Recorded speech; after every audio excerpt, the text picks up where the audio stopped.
भारताच्या गौरवशाली इतिहासातील अभिमानाचा दिवस म्हणजे स्वातंत्र्य दिन। प्रत्येक भारतीयासाठी हा दिवस अभिमान आणि गर्वाचा आहे। 1947 साली भारत ब्रिटिशांच्या गुलामगिरीतून स्वतंत्र झाला। हे स्वातंत्र्य मिळवण्यासाठी असंख्य स्वातंत्र्य सैनिकांनी संघर्ष केला, तर वीर जवानांनी देशासाठी सर्वोच्च बलिदान दिले। आज तिरंगा अभिमानाने फडकवताना देशाच्या स्वातंत्र्यासाठी बलिदान देणाऱ्या ज्ञात अज्ञात स्वातंत्र्य सैनिकांचे स्मरण करण्याचा आणि त्यांच्या शौर्याला सलाम करण्याचा हा दिवस आहे। त्यांच्या त्यागामुळेच आज आपण स्वतंत्र वातावरणात आपले आयुष्य आपल्या मनाप्रमाणे जगत आहोत। देशासाठी प्राणांची आहुती देणाऱ्या सर्व हुतात्म्यांना मनपूर्वक श्रद्धांजली।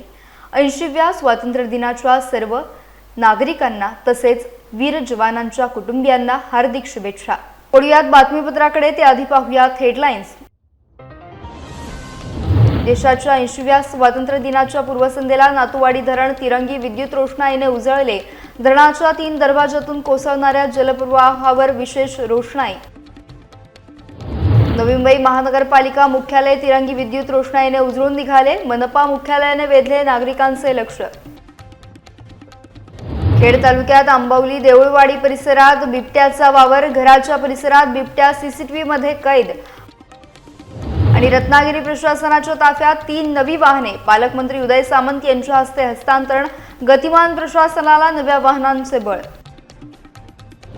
पाहूया सविस्तर वृत्त। देशाच्या 80व्या स्वातंत्र्य दिनाच्या पूर्वसंध्येला रत्नागिरी जिल्ह्यातील खेड तालुक्यातील नातूवाडी धरण तिरंगी विद्युत रोषणाईने उजळून निघालं। धरणाच्या 3 दरवाजातून कोसळणाऱ्या जलप्रवाहावर केशरी, पांढऱ्या आणि हिरव्या रंगाची रोषणाई करण्यात आल्याने परिसरात देशभक्तीचे अनोखे वातावरण निर्माण झाले। जलसंपदा विभागाच्या पुढाकारातून करण्यात आलेली तिरंगी रोषणाई तब्बल 2 किलोमीटर अंतरावरून देखील स्पष्टपणे दिसत होती। त्यामुळे हा आकर्षक देखावा पाहण्यासाठी नागरिकांनी धरण परिसरात मोठी गर्दी केली। धरणाच्या जलप्रवाहावर पडणाऱ्या तिरंगी प्रकाशामुळे मनमोहक दृश्य निर्माण झाले होते। नागरिकांनी या क्षणाचे मोबाईलमध्ये छायाचित्र आणि व्हिडिओ टिपत स्वातंत्र्य दिनाच्या उत्साहाला अनोखी सलामी दिली। स्वातंत्र्य दिनाच्या पूर्वसंध्येला नातूवाडी धरण तिरंग्याच्या रंगात न्हाऊन निघाल्याने हा परिसर नागरिकांसाठी आकर्षणाचा केंद्रबिंदू ठरला। जलसंपदा विभागाच्या या उपक्रमाचे नागरिकांकडून कौतुक करण्यात येत आहे। देशभक्तीची भावना जागवणाऱ्या या तिरंगी रोषणाईने खेड तालुक्यात स्वातंत्र्य दिनाच्या उत्साहात आणखी भर पाडली। स्वातंत्र्य दिनाचे औचित्य साधून देशभक्ती आणि राष्ट्रीय एकतेचा संदेश देण्यासाठी रत्नागिरीत हर घर तिरंगा अभियानांतर्गत भव्य बाईक रॅलीचे आयोजन करण्यात आले। अग्रणी जिल्हा व्यवस्थापक कार्यालयाच्या वतीने आयोजित करण्यात आलेल्या या रॅलीला बँक कर्मचाऱ्यांचा उत्स्फूर्त प्रतिसाद मिळाला। बँक ऑफ इंडियाच्या अंशलिक कार्यालयापासून या बाईक रॅलीला उत्साहात सुरुवात झाली। त्यानंतर शहरातील प्रमुख मार्गांवरून बाईक रॅली मार्गक्रमण करत जयस्तंभ रत्नागिरी येथे तिचा समारोप झाला। या रॅलीमध्ये जिल्ह्यातील विविध बँकांचे अधिकारी, कर्मचारी तसेच इतर विभागांचे प्रतिनिधी मोठ्या संख्येने सहभागी झाले होते। हातात तिरंगा घेऊन आणि देशभक्तीपर जयघोष करत सहभागी कर्मचाऱ्यांनी संपूर्ण शहरात राष्ट्रप्रेमाचे वातावरण निर्माण केले। राष्ट्रप्रेम, एकता आणि देशाप्रती समर्पणाची भावना प्रत्येकाच्या मनात जागृत ठेवणे हा या रॅलीचा मुख्य उद्देश असल्याचे आयोजकांनी सांगितले। संपूर्ण रॅली शिस्तबद्ध आणि उत्साहपूर्ण वातावरणात पार पडली। स्वातंत्र्य दिनाच्या निमित्ताने पेण तालुक्यातील हेटवणे धरणावर करण्यात आलेल्या भव्य विद्युत रोषणाईने संपूर्ण परिसर तिरंगी प्रकाशाने उजळून निघाला। स्वातंत्र्याच्या 80व्या वर्षानिमित्त प्रशासनाच्या वतीने धरणावर विशेष विद्युत रोषणाईचे आयोजन करण्यात आले। संध्याकाळी धरणावरील इमारती, भिंती आणि परिसर केशरी, पांढऱ्या व हिरव्या रंगाच्या LED दिव्यांनी सजवण्यात आला। रात्रीच्या वेळी तिरंगी रोषणाईमुळे हेटवणे धरणाचे विहंगम दृश्य पाहण्यासाठी नागरिकांनी मोठी गर्दी केली होती। लहान मुलांपासून ज्येष्ठ नागरिकांपर्यंत अनेकांनी देशभक्तीपर गीतांच्या पार्श्वभूमीवर या आकर्षक रोषणाईचा आनंद घेतला। तिरंग्याच्या रंगांनी उजळलेल्या या धरण परिसरात देशभक्तीचे वातावरण निर्माण झाले होते। प्रशासनाच्या उपक्रमामुळे स्वातंत्र्य दिनाचा उत्साह आणखी द्विगुणित झाला असून नागरिकांकडून या उपक्रमाचे कौतुक करण्यात येत आहे। रात्रीच्या अंधारात तिरंगी प्रकाशाने उजळलेले हेटवणे धरण नागरिकांसाठी आकर्षणाचा केंद्रबिंदू ठरले। स्वातंत्र्य दिनानिमित्त करण्यात आलेल्या विशेष विद्युत सजावटीने देशभक्तीची भावना अधिक दृढ केली।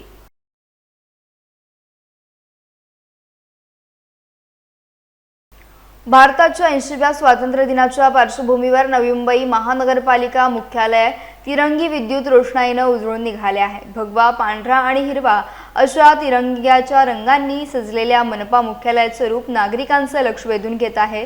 वंदे मातरम या राष्ट्रीय गीताला 150 वर्षे पूर्ण होत असल्याच्या पार्श्वभूमीवर शहरातील शाळांमध्ये विविध देशभक्तीपर उपक्रम राबवण्यात येत आहेत।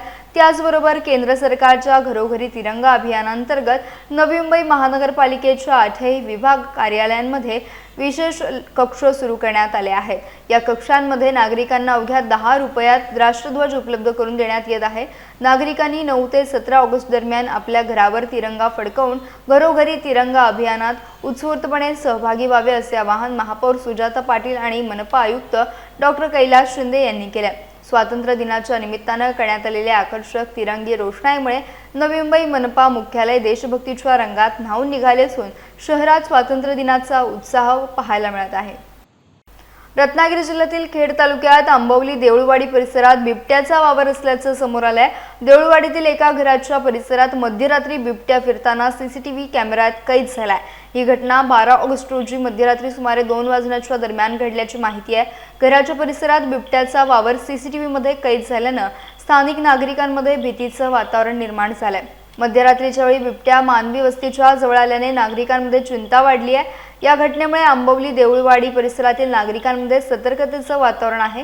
बिबट्याचा वावर सीसीटीव्ही कॅमेऱ्यात कैद झाल्याने या घटनेची चर्चा परिसरात सुरू आहे। दरम्यान नागरिकांनी रात्रीच्या वेळी विशेष काळजी घेण्याची गरज निर्माण झाली आहे। बिबट्याच्या वावरामुळे परिसरातील नागरिकांमध्ये भीतीचं वातावरण पसरलं असून संबंधित यंत्रणांनी या घटनेची दखल घेण्याची आवश्यकता आहे। पेण उपजिल्हा रुग्णालयात कर्तव्यावर असलेल्या महिला अधिपरिचारिकेसोबत शिवीगाळ, असभ्य वर्तन आणि शारीरिक मारहाण झाल्याचा आरोप करण्यात आला आहे। ही घटना 10 ऑगस्ट रोजी घडल्याची माहिती आहे। प्रसूतीसाठी एका गर्भवती महिलेला रुग्णालयात आणण्यात आलं होतं। उपचार आणि पुढील वैद्यकीय व्यवस्थेबाबत चर्चा सुरू असताना संबंधित महिला कर्मचाऱ्यांसोबत वाद झाला आणि त्यानंतर शिवीगाळ, अपमानास्पद वर्तन तसेच मारहाण झाल्याचा आरोप आहे। या घटनेची शिवसेनेचे नगरसेवक भूषण कडू यांनी गंभीर दखल घेतली आहे। त्यांनी पेण पोलीस ठाण्यात लेखी पत्र देऊन तातडीने चौकशीची मागणी केली। तसेच आरएमओ डॉक्टर किरण शिंदे यांची भेट घेऊन रुग्णालय प्रशासनाला निवेदन दिले। घटनेचे सीसीटीव्ही फुटेज सुरक्षित ठेवून तपासावे, ड्युटी रजिस्टर, केस पेपर आणि रेफरल कागदपत्रांची तपासणी करावी। तसेच उपस्थित कर्मचारी, सुरक्षा कर्मचारी, डॉक्टर आणि नातेवाईकांचे जबाब नोंदवावेत अशी मागणी करण्यात आली आहे। दोषी आढळल्यावर कायद्यानुसार कारवाई करून भविष्यात अशा घटना टाळण्यासाठी प्रतिबंधात्मक उपाययोजना कराव्यात अशी मागणी करण्यात आली आहे। 1.5 महिन्यापासून डॉक्टर कृष्णा म्हणून येथे गायनेकोलॉजिस्ट म्हणून कार्यरत आहेत। दिनांक 9 ऑगस्ट रोजी मी नाईट ड्युटीवर होते। त्या दरम्यान एक डिलिव्हरीची पेशंट आली, गौरी देवजी कडू, सारसई आपट्याची पेशंट होती। ती 8 महिन्याची गरोदर होती। तिला चेक करण्यासाठी डॉक्टर कृष्णा यांना फोन केला। त्यांचा इनकमिंग कॉल बंद होता, त्यामुळे आम्ही त्यांना लेखी कॉल पाठवला सिक्युरिटीकडे, पण ते आले नाही। त्याच्यामुळे आम्ही परत एकदा त्यांना कॉल करून त्यांचा कॉल लागला नाही म्हणून लेखी कॉल पाठवला। परत त्यांनी रिटर्न कॉल केला व ते म्हणाले की पेशंट 8 महिन्याची गरोदर असल्यामुळे तिला तुम्ही अलिबाग सिव्हिल हॉस्पिटलला पाठवून द्या। त्याप्रमाणे डॉक्टर मराठे ड्युटीवर होते, त्यांच्याकडनं रेफरशीट भरून घेतली व पुढच्या हॉस्पिटलला पाठवण्याची व्यवस्था आम्ही सुरू केली, म्हणजे ॲम्ब्युलन्स अरेंज करण्याची व्यवस्था सुरू केली। बोलले की सिस्टर तुम्हीच करा, मी करणार नाही, नातेवाईकांना तुम्ही का तिथे पाठवले व असभ्य भाषेने माझ्याशी बोलायला लागले। नंतर मी महिला असल्यामुळे मी काही करू शकत नाही, त्याच्यामुळे त्यांचं व्हिडिओ शूटिंग मी करायला लागले। तर त्यांना त्याचा राग आला व त्या छत्रीने माझ्या हातावर 5-6 फटके मारायला लागले। माझा मोबाईल फोडला त्यांनी व ते पेशंटला तसंच सोडून निघून गेले। रायगड जिल्ह्यात आरटीओ कार्यक्षेत्रात जीपीएस डिव्हाइस मनमानी दराने विकले जात असल्याचा आरोप करत टॅक्सी चालक मालक संघटनेने आंदोलन सुरू केले। जिल्हाध्यक्ष विजयभाऊ पाटील यांच्या नेतृत्वाखाली पेण आरटीओ कार्यालयासमोर शेकडो टॅक्सी चालकांचे आमरण उपोषण सुरू झाले आहे। काही ठराविक सिंडिकेटच्या माध्यमातून जीपीएस डिव्हाइस अवाजवी दराने विकले जात असल्याने हजारो टॅक्सी चालकांची आर्थिक लूट होत असल्याचा आरोप संघटनेने केला। जीपीएस डिव्हाइसचे कमाल दर शासनाने निश्चित करून राज्यभर एकसमान दर लागू करावा, तसेच शासन निर्णय होईपर्यंत वाहनांची पासिंग करू द्यावी अशी प्रमुख मागणी आहे। अवाजवी दरानं GPS डिव्हाइस विकणाऱ्या सिंडिकेटवर कायदेशीर कारवाई करण्याची मागणी देखील करण्यात आली आहे। परिवहन मंत्री, परिवहन आयुक्त आणि मंत्री भरत शेठ गोगावले यांना निवेदन देऊनही निर्णय न झाल्यानं संघटनेचं म्हणणं आहे, त्यामुळे मागण्या पूर्ण होईपर्यंत उपोषण सुरू ठेवण्याचा निर्धार विजयभाऊ पाटील यांनी व्यक्त केला। आम्हाला जेव्हा परिवहन मंत्री प्रतापसर नाईक ते परिवहन आयुक्त राजेशजी नार्वेकर, आपल्या जिल्ह्याचे कलेक्टर, तत्कालीन कलेक्टर आणि सर्व संदर्भातले विभागातील वरिष्ठ अधिकारी यांच्या समेत आणि आपले सर्वांचे लाडके भरत शेठ गोगावले मंत्री यांच्या समेत मीटिंग झाली आणि त्या मीटिंगमध्ये असं ठरवण्यात आलं की GPS जर 2 वर्षापूर्वी लागला असेल आणि परत ते बंद झालं असेल किंवा ते पळून गेले असतील कंपन्या, तर प्रतापसर नाईक परिवहन मंत्र्यांनी ठासून सांगितलं की ह्या टॅक्सी चालकांना परत भुदंड नको, डबल भुदंड नको, म्हणून परत एक मीटिंग परिवहन आयुक्त कार्यालयात झाली आणि त्या परिवहन आयुक्त कार्यालयात त्या जे लोक मॅन्युफॅक्चरर आहेत डिव्हाइस त्यांच्या समेत आयुक्त साहेबांनी मीटिंग घेतली आणि त्या मीटिंगमध्ये कमाल दर असावा म्हणून त्याने निर्देश दिले। इतिवृत्त आपल्याजवळ आहे, परंतु हे करत असताना 11 मेपर्यंत त्या सर्व GPS कंपनीने, GPS मॅन्युफॅक्चररने त्यांचे रेट द्यायचे आणि एक रेट सांघिक रेट करून तो डिस्प्ले करायचं होतं पोर्टलवर, परंतु तसं झालं नाही। हे जे आता GPSचेच प्रश्न सुटत नाही, त्याच्यानंतर माणगावचा ट्रॅक उपलब्ध झालेला नाही, आज 5-7 वर्षे त्याचा पाठलाग करतो तो उपलब्ध झाला नाही आणि हे नवीन आता ATS तुमचं स्वयंचलित चाचणी इथं चालू केली, त्याच्यावरती ज्या जुन्या गाड्या आहेत त्या पासिंग होत नाही, तर करणार काय? आणि त्यांनी असं डिक्लेरेशन केलं त्या चालकांनी काय ते चाचणी घेतात त्यांनी काय जर पासिंग नाही झाली तर फिटनेस नाही आला तर फी तुमची कॅन्सल, म्हणजे एखाद्या 20 वर्षाच्या गाडी झाली असेल तिला 9,000 फी भरायला लागतो पासिंगची, जर ती चाचणीत फेल झाली ती 9,000 फी पण जाणार। मग कुठल्या बेसिकवर गाड्या पासिंग करणार ते सांगा तुम्ही? हा अन्याय किती सहन करणार? आणि प्रत्येक आज 25 वर्षे झाली, प्रत्येक ह्या परिवहन खात्याला आंदोलन केल्याशिवाय आम्हाला काही मिळालेच नाही आजपर्यंत। आज 25 वर्ष आंदोलन चालू आहेत, आझाद मैदान झालं, आत्मदहन झालं, अध्यक्षांचं रस्ता रोको झाला, नंतर कडेलोट झाला, असं किती आंदोलन करणं, आंदोलनशिवाय मिळतच नाही असं, म्हणजे हे आपल्या रायगड जिल्ह्यावर हा अन्याय चालू आहे ना।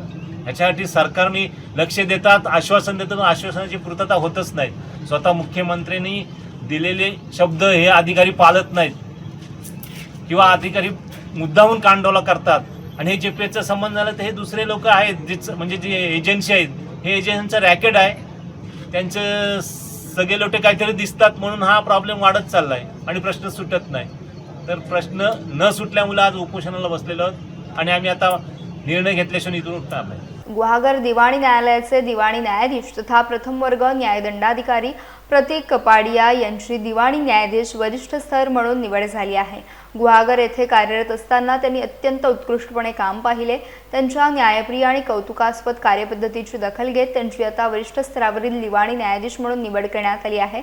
या निवडीबद्दल गुहागरमधील नामवंत ॲडव्होकेट स्मिता कदम आणि गुहागर लीगल एडच्या वतीनं प्रतीक कपाडिया यांचे अभिनंदन करण्यात आले। आपल्या न्यायिक कारकिर्दीत कपाडिया यांनी नेहमीच न्याय आणि उत्कृष्टतेचा दर्जा राखल्याचं यावेळी सांगण्यात आलं। त्यांच्या यशाबद्दल गुहागरमधील कायदेतज्ञ मंडळातून देखील समाधान व्यक्त करण्यात येत आहे। पुढील न्यायिक कारकिर्दीसाठी त्यांना उज्ज्वल आणि यशस्वी भविष्यासाठी शुभेच्छा देण्यात आल्या। त्यांच्या वरिष्ठ स्तरावरील निवडीमुळे गुहागर न्यायालयाच्या कामकाजाशी संबंधित वकिलांमध्ये आणि कायदेतज्ञांमध्ये आनंदाचं वातावरण आहे। न्यायव्यवस्थेतील त्यांच्या पुढील वाटचालीसाठी सर्वांकडून शुभेच्छांचा वर्षाव होतोय।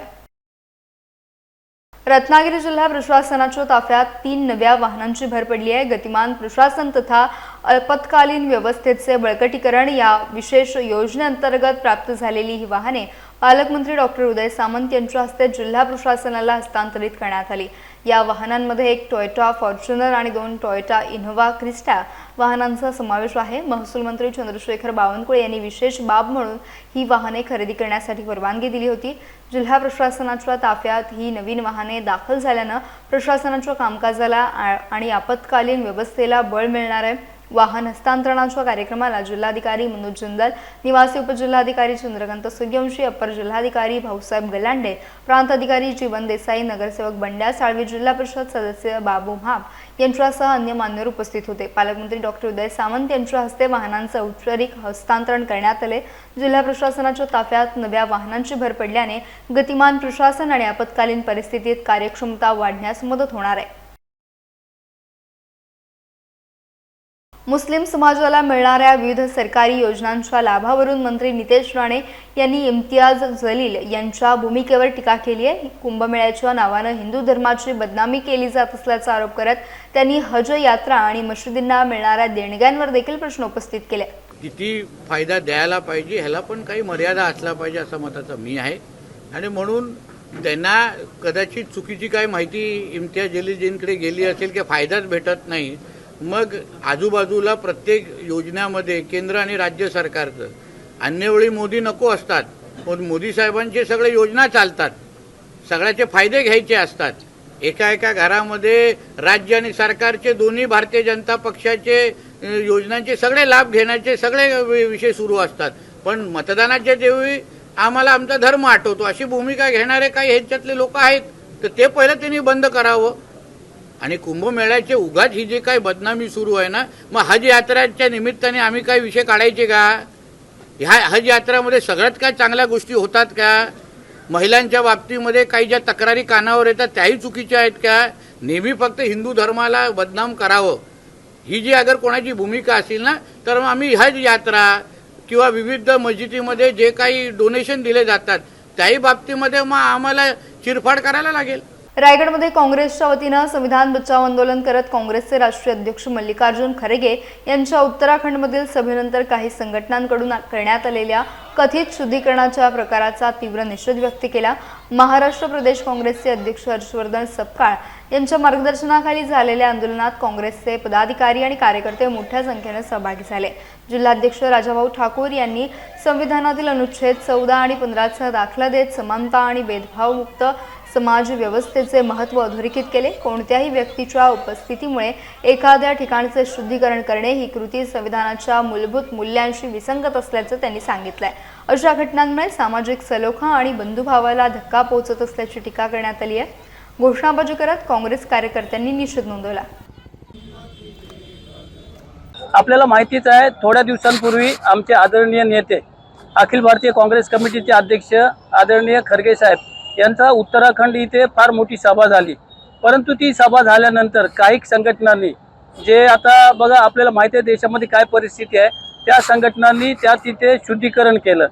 100% जे शुद्धीकरण केलं ते चुकीचं आहे। माझ्या हातामध्ये संविधान आहे, आपल्याला माहिती असेल संविधानातला जो आपला अनुच्छेद आहे 14 आणि 15, 14 मध्ये बाबासाहेबांनी आपल्याला समानतेची सर्वांना म्हणजे ते कोणी असो, हिंदू असो, मुस्लिम असो, शीख असो, ईसाई असो, दलित असो, सर्वांना सारखे अधिकार आणि समानता दिली आणि कायद्यापुढे सर्वांनाच सारखे आपल्याला ठेवलेत। आणि 15 मध्ये काय सांगितले तर तुम्ही तुमच्या जातीमुळे तुमचे जे काय तुम्ही वंश असेल त्याच्यामुळे कुठेही कोणी तुम्ही असमानता दाखवणार नाही आणि कोणताही भेदभाव करणार नाही। परंतु जे यापूर्वी होत होतं देशामध्ये तेच हे भाजप सरकार किंवा त्यांच्या ज्या संघटना आहेत हे करतात आणि हे अतिशय चुकीचं आहे जे त्यांनी त्या दिवशी शुद्धीकरण केलं। त्याच्यासाठी म्हणून आमचे महाराष्ट्र प्रदेश काँग्रेस कमिटीचे अध्यक्ष माननीय हर्षवर्धनजी सपकाळ साहेब असतील आणि इतर मान्यवर नेत्यांच्या मार्गदर्शनानुसार आज हा इथे निषेध मोर्चा आम्ही आयोजित केला। त्याला भरभरून संपूर्ण रायगड जिल्ह्यातील सर्वच आमचे सर्व अध्यक्ष असतील, बाकी सर्व मंडळी नेते असतील ते आले आणि ही जी कृती हे जी केली त्याचा 100% काँग्रेस पक्ष निषेध करत आहे। रायगड जिल्ह्यातील मुरुड तालुक्यात वाणदे येथे पंचक्रोशी आगरी समाजाच्या सामाजिक सभागृहाच्या नवीन इमारतीचे भूमिपूजन आमदार अनिकेत तटकरे यांच्या हस्ते उत्साहात पार पडले। वाणदे, लक्ष्मीखार, तेलवडे आणि नवीवाडी ग्रामस्थांच्या सहभागातून हे सभागृह साकारण्यात येणार असून समाज बांधवांसाठी हे महत्त्वाचे केंद्र ठरणार आहे। यावेळी बोलताना आमदार अनिकेत तटकरे यांनी मुरुडच्या विकासासाठी राष्ट्रवादी काँग्रेसच्या माध्यमातून विशेष लक्ष देणार असल्याचं सांगितलं। खासदार सुनील तटकरे आणि मंत्री अदिती तटकरे यांच्या माध्यमातून मुरुडच्या विकास कामांसाठी मोठ्या प्रमाणात निधी उपलब्ध करून दिला जात असल्याचं देखील त्यांनी नमूद केलंय। या कार्यक्रमाला जिल्हा परिषद उपाध्यक्ष मधुकर पाटील, मुरुड नगराध्यक्ष आराधना दांडेकर, माजी नगराध्यक्ष मंगेश दांडेकर, राष्ट्रवादी तालुका अध्यक्ष फिरोज घलटे, तालुका कृषी उत्पन्न बाजार समिती संचालक अजित कासार, गुलाब वाघमारे यांच्यासह पंचकृषीतील ग्रामस्थ मोठ्या संख्येने उपस्थित होते। या कार्यक्रमाचे सूत्रसंचालन तुकाराम पाटील यांनी केले तर प्रास्ताविक अजित कासार यांनी केले। शिगडे ग्रामपंचायतीतील वांदे गावामधील माझ्या आगरी समाज बांधवांकरता मान्य खासदार तत्काळ साहेब आणि आमदार अजितताई यांच्या प्रयत्नांना मंजूर झालेल्या सभागृहाचं आज भूमिपूजनाचा कार्यक्रम या ठिकाणी संपन्न झाला। मी या निमित्ताने समस्त ग्रामपंचायती हद्दीतील सर्व नागरिकांना मनपूर्वक शुभेच्छा देतो। माझ्या आगरी समाज बांधवांना मनपूर्वक शुभेच्छा या निमित्ताने देतो। निवडणुकीच्या दरम्यान लोकसभा निवडणूक असो, त्याचबरोबर जिल्हा परिषद पंचायत समितीच्या निवडणूक असो, या दरम्यान या परिसरामध्ये फिरत असताना लोकांच्या अडीअडचणी आम्ही जाणून घेण्याचा प्रयत्न केला आणि त्या सोडवण्याचा सर्वदूरपणाने प्रयत्न राष्ट्रवादी काँग्रेस पक्षाच्या माध्यमातून मान्य खासदार तटकरे साहेब, मान्य आमदार अजितताई आणि आम्ही सर्व लोकप्रतिनिधी करण्याचं करू, एवढंच मला सांगायचं। लोकांची जी मागणी होती या भागातल्या आगरी समाजाची, त्याला कुठेतरी चालना भेटायला पाहिजे। लोकांना एकत्र बसून समाजाचे प्रश्न सोडवता आले पाहिजे। त्यांचे विविध प्रश्न असतात, मुलांचे असतात, बाकी सगळ्यांचे असतात, ते सगळे सोडवण्याकरता एकत्र येण्याकरता लोकांना कुठेतरी जागा पाहिजे। त्याकरता समाज मंदिराची मागणी त्यांची होती आणि ते आता आज पूर्ण होते, याचा मला आनंद होतो। मी आता आमदार साहेबांनी सांगितलं की पुढचा लक्ष मला द्यायचं आहे, त्याच्यामुळे मी फार लांब काटेकोरपणे या भागात मुरुडमध्ये मला जितका जास्त काम करता येईल तितका मला आनंद होईल। भारतीय स्वातंत्र्य दिनाचं औचित्य साधून माणगाव शहरात शिष्यवृत्ती परीक्षेत उज्ज्वल यश संपादन करणाऱ्या विद्यार्थ्यांचा सन्मान करण्यात आला। माणगाव तालुका शिवसेना उद्धव बाळासाहेब ठाकरे पक्षाच्या वतीने हा सन्मान सोहळा आयोजित करण्यात आला होता। माणगाव नगरपंचायत पाणीपुरवठा, शिक्षण व सामाजिक न्याय सभापती तथा नगरसेवक अजित तारलेकर यांच्या संकल्पनेतून हा उपक्रम राबवण्यात आला। शैक्षणिक वर्ष 2026-27 मध्ये इयत्ता 5वी आणि 7वीच्या शिष्यवृत्ती परीक्षेत यश मिळवलेल्या माणगाव शहरातील 10 विद्यार्थ्यांचा यावेळी गौरव करण्यात आला। आदर्श प्राथमिक विद्या मंदिर अर्थात जंगम शाळेची विद्यार्थिनी ईश्वरी कदम हिने 89.33% गुण मिळवत रायगड जिल्ह्यात प्रथम क्रमांक पटकावला। विघ्नेश बनसोडे तालुक्यात दुसरा तर अथर्व सावंत आणि युवराज पाटील यांनी तालुक्यात 5वा क्रमांक मिळवला। अर्चित विद्वांसने तालुक्यात 12वा क्रमांक मिळवला। सर्व यशस्वी विद्यार्थ्यांना सन्मानपत्र आणि पुष्पगुच्छ देऊन गौरवण्यात आले। यावेळी शिवसेना आणि युवा सेनेचे पदाधिकारी उपस्थित होते। आरोग्यासाठी गुणकारी असलेल्या रानभाज्या केवळ पावसाळ्यापुरत्या मर्यादित न राहता वर्षाचे 365 दिवस उपलब्ध व्हाव्यात यासाठी कोकण कृषी विद्यापीठाने विशेष संशोधन करावं अशी सूचना पालकमंत्री डॉक्टर उदय सामंत यांनी केली आहे। या संशोधन प्रकल्पासाठी आवश्यक निधी दिला जाईल अशी घोषणा देखील त्यांनी केली। रत्नागिरीत हॉटेल विवेक देसाई बँक्वेट येथे कृषी विभाग आणि आत्मा यंत्रणेच्या संयुक्त विद्यमाने आयोजित जिल्हास्तरीय रानभाजी व पौष्टिक तृणधान्य महोत्सवाच्या उद्घाटन प्रसंगी ते बोलत होते। पुढील वर्षापासून महिलांना रानभाजी आणि तृणधान्यांवर आधारित उपहारगृह चालवण्याची संकल्पना राबवणार असल्याचं देखील त्यांनी सांगितलं। यावेळी आमदार किरण सामंत, जिल्हाधिकारी मनोज जंदल यांच्यासह विविध मान्यवर उपस्थित होते। महोत्सवात महिलांनी तयार केलेल्या विविध खाद्यपदार्थांचे स्टॉल लावण्यात आले होते। पालकमंत्र्यांनी स्टॉलची पाहणी करून महिलांचं कौतुक केलं। यावेळी कृषी पुरस्कार प्राप्त 6 शेतकऱ्यांचा विशेष सत्कार करण्यात आला। तसेच सिंधुदुर्ग समृद्ध योजनेअंतर्गत आंबा बागायतदारांना मालवाहतूक अनुदानाचं वाटप करण्यात आलं। महोत्सवाला शेतकरी, महिला आणि विद्यार्थ्यांचा मोठा प्रतिसाद मिळाला। एवढी चांगली चव महाराष्ट्रामध्ये विशेषतः रत्नागिरी जिल्ह्यातल्या आमच्या महिला भगिनींच्या हाताला आहे। मी आता जिल्हाधिकाऱ्यांशी बोललो की रानभाजी महोत्सव करून फक्त थांबायचं नाही, तर पुढच्या वर्षी असा प्रयोग करून बघू की रानभाजी महोत्सव झाल्यानंतर सलग 8 दिवस या महिला भगिनींना एखादं कॅन्टीन जर चालवता देता आलं किंवा कुठेतरी एखादं उपहारगृह चालवता देता आलं आणि तिथं फक्त रानभाज्यांवरच आधारित जेवण मिळेल अशा पद्धतीची संकल्पना पुढच्या वर्षी जर राबवता आली तर ती राबवण्याची भूमिका देखील राज्याचा मंत्री म्हणून जिल्ह्याचा पालकमंत्री म्हणून आम्ही सर्वजण घेणार आहोत। नवी मुंबई आणि पनवेल शहरांच्या उभारणीनंतर या शहरांना मुंबई आणि ठाण्याशी जोडण्यासाठी सिडकोच्या माध्यमातून रेल्वे स्थानकांची उभारणी करण्यात आली। नवी मुंबईतील ही रेल्वे स्थानके देशातील चांगली आणि सुसज्ज स्थानके म्हणून उभारण्यात आली असली तरी प्रवाशांना रोजच्या मूलभूत सुविधा पुरवण्यात सिडकोला अपयश येत असल्याचा मुद्दा उपस्थित करण्यात आला होता। त्यामुळे सिडकोने उभारलेली सर्व 17 रेल्वे स्थानके रेल्वे प्रशासनाकडे हस्तांतरित करण्याची मागणी शिवसेना खासदार नरेश म्हस्के आणि श्रीरंग बारणे यांनी सरकारकडे केली होती। अखेर या हस्तांतरणाची प्रक्रिया पार पडली आहे। यामुळे यापुढे नवी मुंबई आणि पनवेलमधील या 17 रेल्वे स्थानकावरील सुविधा आणि व्यवस्थापनाची जबाबदारी रेल्वे प्रशासनाकडे राहणार आहे। त्यामुळे प्रवाशांना आवश्यक मूलभूत सुविधा अधिक प्रभावीपणे मिळतील अशी अपेक्षा व्यक्त केली जाते आहे। कर्जत पनवेलच्या मार्गावरती मी स्वतःही दौरा केला, थोडं काम बाकी आहे। त्यांचं असं म्हणणं आहे की ऑक्टोबर 27 पर्यंत या मार्गावरची रेल्वे धावली जाईल, चालू होईल जाईल असं रेल्वे विभागाने मला सांगितलेलं आहे। तुम्ही जर पाहिलं असेल तर संपूर्णपणे या नवी मुंबईच्या परिसरामध्ये पनवेल असेल, ठाणे असेल, दिवा असेल, या सगळ्या परिसरामध्ये सर्वाधिक सुविधा देण्याचं काम रेल्वे विभागाच्या माध्यमातून रेल्वे करत आहे। परंतु त्याचा पाठपुरावा आम्ही सातत्यानं लोकप्रतिनिधी म्हणून करतोय। पुढे जाऊन नव्यानं झालेलं एअरपोर्ट याला कनेक्टिव्हिटी करण्याच्या संदर्भामध्ये जुनं एअरपोर्ट आणि नवीन एअरपोर्ट मध्यंतरी रेल्वे मंत्र्यांनी देखील सांगितले की दोन्ही रेल्वेला जोडण्यासाठी रेल्वेच्या विभागातून मेट्रो आणि रेल्वे ह्या दोन्ही व्यवस्था त्या ठिकाणी कार्यरत करण्याच्या संदर्भामध्ये रेल्वे विभाग देखील प्रयत्न करतोय, भारत सरकार देखील प्रयत्न करतोय। या संपूर्ण परिसरामध्ये राहणाऱ्या नागरिकांना प्रवासी वाहतूक कशी सुलभ होईल, म्हणजे रेल्वे असेल, मेट्रो असेल किंवा रस्त्यावरची असेल, या वाहतुकीसाठी सर्वाधिक प्रयत्न आम्ही लोकप्रतिनिधी म्हणून करतोय। खाजगीमध्ये आम्हाला मान्यता दिलेली आहे, परंतु त्याचं पाणी किती पुरेल, काय पुरेल, थोडासा सर्च चालू आहे, पण त्याची सुद्धा मागणी पूर्ण होईल या दृष्टीने आम्ही प्रयत्न करतोय, यशस्वी होऊ। एक एक विषय शेवटी बघा, लाखो प्रवासी त्या स्टेशन मधून जात आहेत, शेवटी त्यांना सुद्धा सुविधा देणं हे पण आमच्या गरजेचं होतं आणि त्याकरता प्रॉपर एजन्सी नेमणं। एकमेकांना उद्या सिडकोने जर पूर्ण काम केलं असतं तरी मागणीच करावी लागली नसती।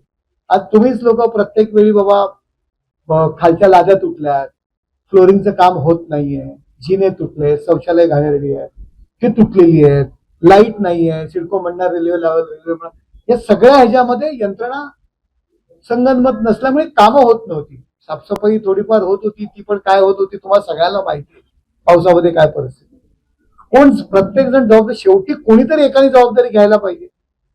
बरं दोन्ही स्टेटच्या अंडर असती तर काही जबाबदारी नव्हती, परंतु एक सेंट्रल एक स्टेट, आपण पाहताय सर्व शहरांचा स्टेशन डेव्हलपमेंट होत आहे आणि त्याकरता तुमच्याच सगळ्यांची मागणी होती की कुठेतरी हा विषय सुटला पाहिजे आणि या दृष्टीने आपण पावलं उचलले आणि कामगारांचा एक विषय तोही आम्ही हातात घेतलाय, तो आम्ही काय रस्त्यावर सोडलेला नाहीये कोणाला, तोही विषय पाठपुरावा करून आपण करून घेऊ।